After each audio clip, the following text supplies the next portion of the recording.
Welcome to the new IT. Here we are in the new IT studios. What are we talking about today, Brad? What's going on in the world of the future of IT? Today's topic is called tipping point.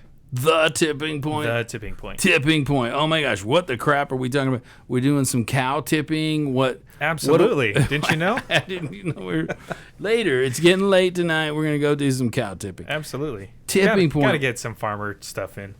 Farmers. Farmers only. Oh my gosh, that gets in my head. The first time I haven't watched commercials forever, so right, because if it's not on Netflix or Prime or whatever, I don't watch it. Exactly. When I went on vacation and I was in the hotel and I was like, what, right, what spoof cartoon thingy show is this? Exactly. No, it's real. Anyway, sorry, I got us off. I just had to go there. No, you're totally fine. So what are we talking about? This tipping point? What is the tipping point that we're talking about today? Yeah, I mean, so what we're kind of referring to is today in IT, what we're seeing is that more and more people are deciding to leave. I mean, I know we've kind of talked about the Great Resignation, but more than that, but like what's making them decide to get to that tipping point of saying like, I'm ready to go or not? And because of this crazy world we live in right now of companies, have we ever been in the state where there's more companies wanting people than people that want to get hired? I mean, didn't we talk about that? That's kind of a thing right now. There's not a lot to choose from because more companies need work. And right? Is that a part of the problem, or is that what's causing this whole? People get to choose now, right? Instead of trying to figure out how to get a job. Well, I mean, yes, this has happened before, but I mean, I think it hasn't been since the .com era. So I mean, we're talking at least 20 to 25 years. Where it's had this much growth. Exactly. Where technology is kind of taking over, and we need people to support that technology. And I think we were getting there, but I think what the pandemic did is I think it made clients realize that they need technology, and they need it now. They don't need it 2 years, 3 years from now. They need it right now. So all the stuff they were putting off, they kind of put back on the table. It's kind of like it went from like, okay, we'll slowly get to this. We're okay having a 2 to 3 year plan. Now it's like, no, we need it and we want it yesterday. Yeah. So what are we thinking is the future of IT growth right now? What is that looking like? I mean, I know it's kind of in flux and companies are rushing to try and hire, but what do you think the future, where are we going with this? Is it going to start to level off or what? I think it's going, at least for the next 3 to 4 years, I think it's going to continue to grow and grow and grow. Yeah. Right now, I mean, statistics from like the BLS, the Bureau of Labor and Statistics, they're showing nothing but growth in software engineering, software developers, and then analytics. So you're starting to see this trend where it's continuing to go higher and higher. And I think the last I heard, and something I read, was that there was 318% growth in analytics alone in like a 6 month period. 318. So it's there, and it's just continuing to grow. So with having said that, I think the market is just going to continue to rise. I think with the pandemic, all I think it did is it just sped everything up. So companies know they already want this. Companies know that they're already hiring for this, but there's just not enough people in tech to be able to fill all these jobs. So what's the outlook? I mean, what do you think? How is this gonna look? I mean, kind of. I'm curious. Give me your thoughts on. I'm a guy. I want a job. Have a job. Want a better job. What's the outlook for that person? Well, right now it's a candidate's market. So, I mean, you literally can choose what you want. I think I've mentioned this before, but I've had clients tell me we've had offers out to people and we've been outbid by $30,000, $40,000, $50,000. Really? Yeah. So, I mean, it's only continuing to grow, and it's only going to grow. I've heard of things. This is exciting, and you think it's going to continue. This movement is not going away anytime soon. Like, I mean, perks. I mean, I've heard of things of companies doing things as like offering Bitcoin I've seen things of that. I've seen and heard of things of companies offering like your supply of certain cookies or things like that. So we're getting there, and I think companies Your supply of cookies, right. Dude, sign me up. Right, you and me both. Yeah. So I think that's all I need is a bunch of freaking cookies. Right now, you understand why I cycle. Yeah, right. Holy crap! It's getting creative out there. It really is. It's very. It's just weird to see this. I mean, everything is weird now, and since COVID, everything has been kind of topsy turvy. But it continues. There's all this stuff that's continuing to progress that way. Oh, absolutely. And there's opportunities too. This is not all bad things. Some No. of this, like people wanting jobs. This is pretty Well, and good. not only that, but I mean, if you see and if you understand, if you're currently in IT and you're thinking about making a transition to something else, let's say you're a DevOps and you want to go into software engineering. Now is your time to really switch, because now is when you can. I mean, in terms of like... You don't have to start from scratch. No, you don't. I mean, as long as you're with a good company that understands and knows and promotes growth, you have that opportunity. Or if they don't, then you can go and look, or you can do some certifications to get certified in certain technologies and then move from there. So to me, this kind of feels like a bubble. Like it's growing and growing, and it's got this big... I mean, how far can this go? Is eventually companies going to start to implode and not need as much and start to lay off a bunch of people? Do you think, I mean, is that around the bend? Maybe not tomorrow, maybe not 2-3 years, but do you think that is a possibility? I don't see it coming anytime soon. I mean, if you look at like the Bureau and Labor of Statistics, like I mentioned earlier, on a 10 they're doing it off of a 10-year growth projection, and they're projecting that we're continuing to grow and grow and grow, and especially in IT. There's just not enough people in IT to fill all the jobs. So until we meet that demand, it's not going to go away. It's never going to go away. Interesting. So we got at least 10 years of this feast. Last report I looked at was like stating from like 2016 to 2026, and so it just really depends on when they do their surveys, but I think that's only going to continue to grow. What the pandemic did is it created all this buzz and demand even more, so I think it's only growing even more.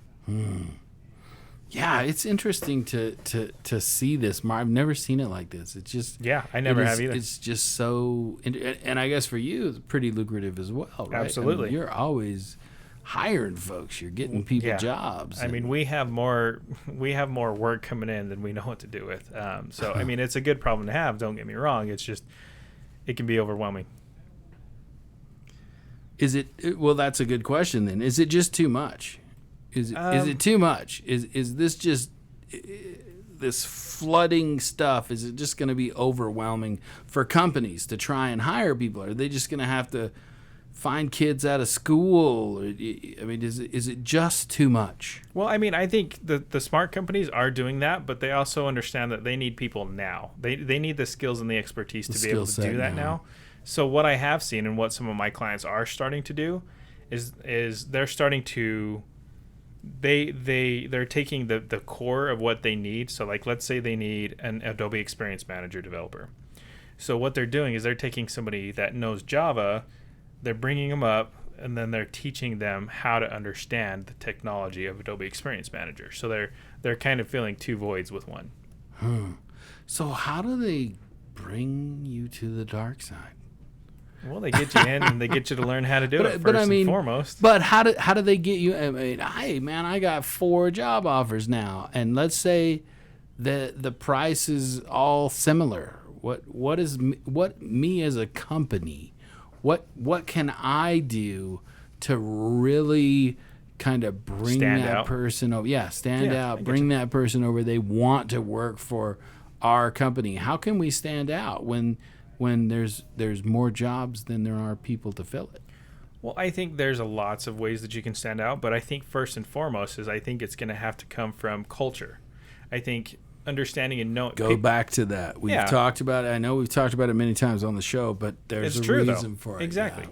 I really believe that nowadays people want to be part of something. They want to know and understand that they're contributing to something bigger than themselves. Yeah. And the only way to do that is to have that culture in place, whether you're a 10-person shop, whether you're a 10,000-person shop. It really doesn't matter. But if your culture or if your team is off, nobody's going to want to work for you.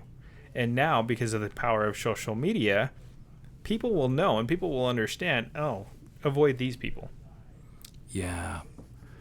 There's just, if you had to give some like gold nuggets, let's say 3 things that you think a company would need to do to bring over quality hires, what would you look at as a company that's like, oh, okay, I can get these guys jobs because they do this, and they do this. Is there something that you could say to a company, hey, you need to do these 3 things to get good candidates? Yeah, I mean, first and foremost, I mean, I'm a little bit biased, but I'm going to say use a staffing and recruiting agency. That comes up a lot.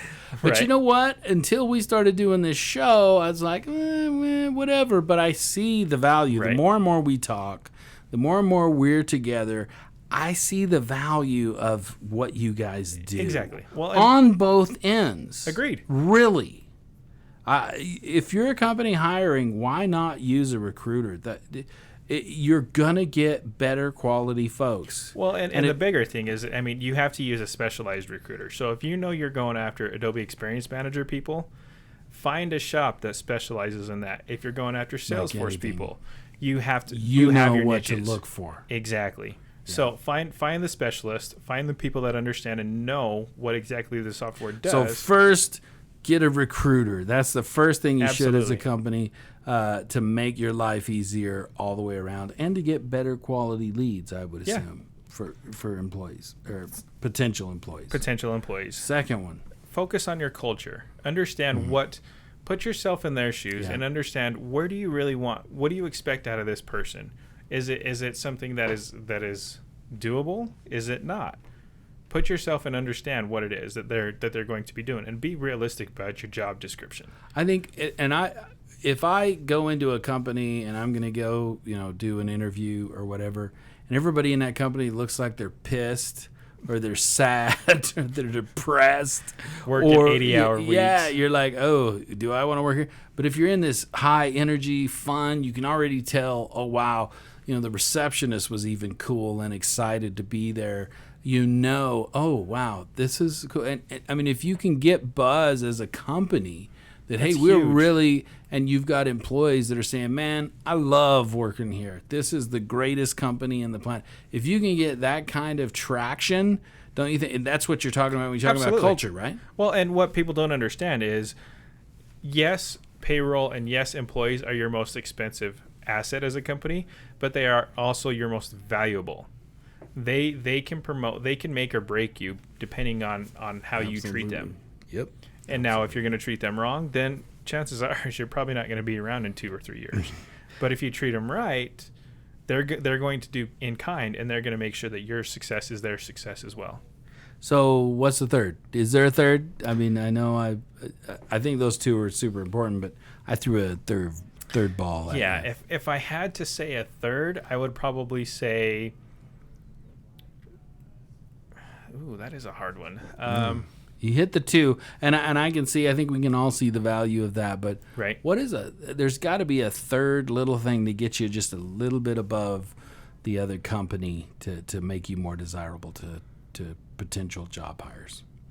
The biggest thing I would say is don't be afraid to give your team leadership. I mean, give people the opportunity to understand and see where they can grow. Not only does it matter what they're doing, So potential for But they gotta growth see- in the company. yes, If there is a third one, that's That's what it has to totally be. makes sense. A great culture, you get your whatever you are. What's that called? a Jeez. recruiter. Yeah, that's what you call it. Oh my gosh, my brain just that one thing? just disappeared. Anyway, start with that. Then you work, you figure out the culture there. You know it's a good fit, and then you see if there's a place to go there. Yeah. If you're going to be stuck in this position for 20 years, is that what you want? Nobody wants to do that. No. Especially not now, not in this kind of market. No, I mean, and to that point, I mean, studies show that people only stay in their current position for 3 to 5 years. So if you're wanting people to last longer than that, then you need to make it attractive to them. And how do you do that? Those 3 things. So I want to know, if you're not getting a job, what the hell's wrong with you? What's going on? Because unemployment in the IT space is what, 3 to 1.5%, right? Yeah, I mean, that's nuts. That's not very much. What the heck is your problem if you can't get a job?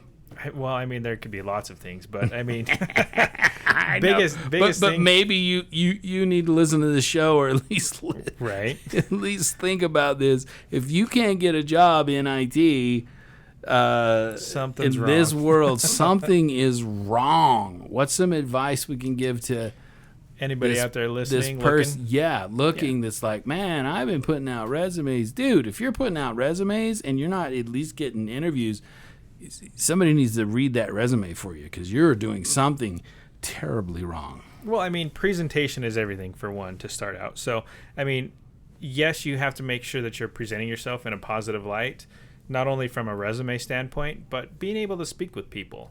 How are your soft skills? Can you interact with people? Can you carry on a conversation? Are you fun to be around? Those are all the things that are starting to come out in IT that need to be addressed.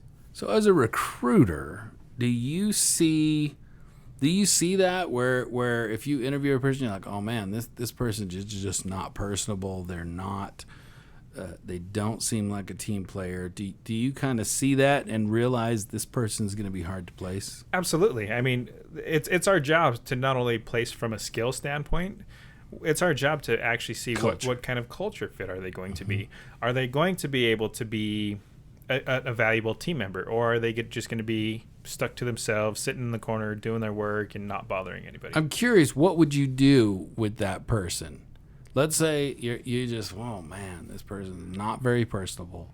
What would you, as a recruiter, would you give them advice? Would you be up front with them and say, hey, you really need to change your attitude? Or, I mean, how do you deal? Or do you just go, you know what, you're just not a good fit for even us, and I apologize? No, I'm curious. I mean, that's a twofold. I mean, obviously, I believe in transparency, and I believe in being honest with people. So the first thing that I'm going to do is tell them, hey, look, how long have you been on the market? Why are you looking? And get to understand more about their situation. If I can see that they're not a good fit, I'm going to be honest and tell them that to begin with.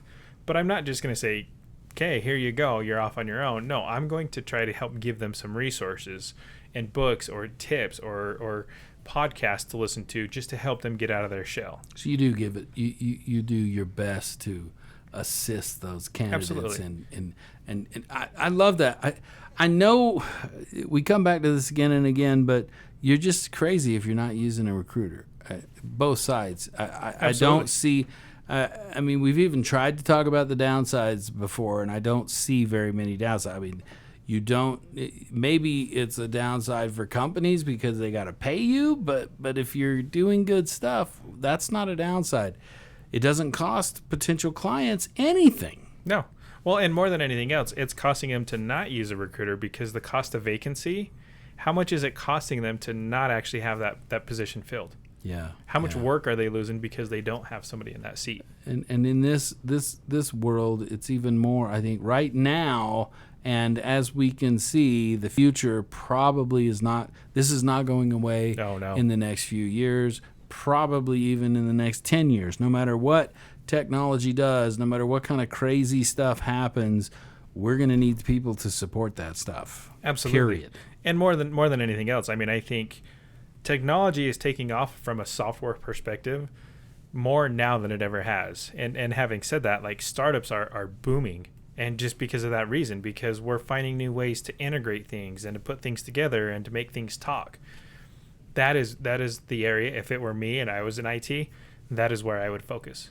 Yeah. Well, this is interesting. I think we, talking about the Great Resignation and kind of the status of everything going on, this is the tipping point. It is. Of where you're going to fall in here. You should be able to get a job. It's like this bowled over technology jobs just come in. It's like the cup is getting full and stuff's running over, and people should be able to pick up anything they want. If you're not, then at Maybe. the very least get a recruiter. Right. At the very least, to get a recruiter. Look at your soft skills. Yeah, and understand, guys, this is a job person's market. I mean, Absolutely. If you've got half a brain and you're ready to go, then you should be out there working. And I will say this too. I mean, be careful with the recruiters you choose, because I will be honest, there is a lot of them out there that don't have your best interest at heart. A lot of them are just looking to make a quick placement and not really build that relationship. So really understand what you want out of a recruiter. Go into it and understand that that person is supposed to help you find a job, not just place you. Yeah, that's interesting.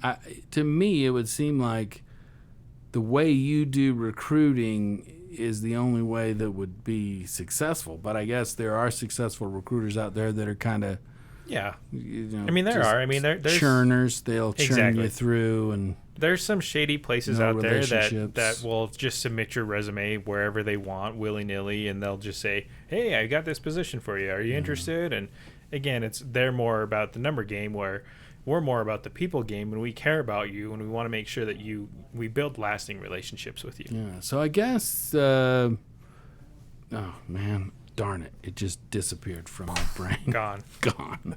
Well, this has been good. You got any last words? I think for me, my last word is, guys, it's ripe for the taking. If you're in a position where you don't feel appreciated, or you're not getting paid enough, or there's no room for advancement, it's the opportunity of a lifetime. Right now is the time to get out there and go get another job, because there's so much to choose from, and they're starving. So they're fixing their cultures, they're paying good wages, and get a what you are. And Recruiter. just kidding. That one thing. and go for it. Any last words with you, Brett? The only other thing I would add to that is, I mean, even if you're curious about switching career paths, maybe you're, like I said, maybe you're doing DevOps, maybe you're doing more hardware. If you've ever had the desire to look or to change, now is that time, and embrace it and run with it. Very good. Awesome. We will see you next time for the new IT. Thank you, folks. Goodbye.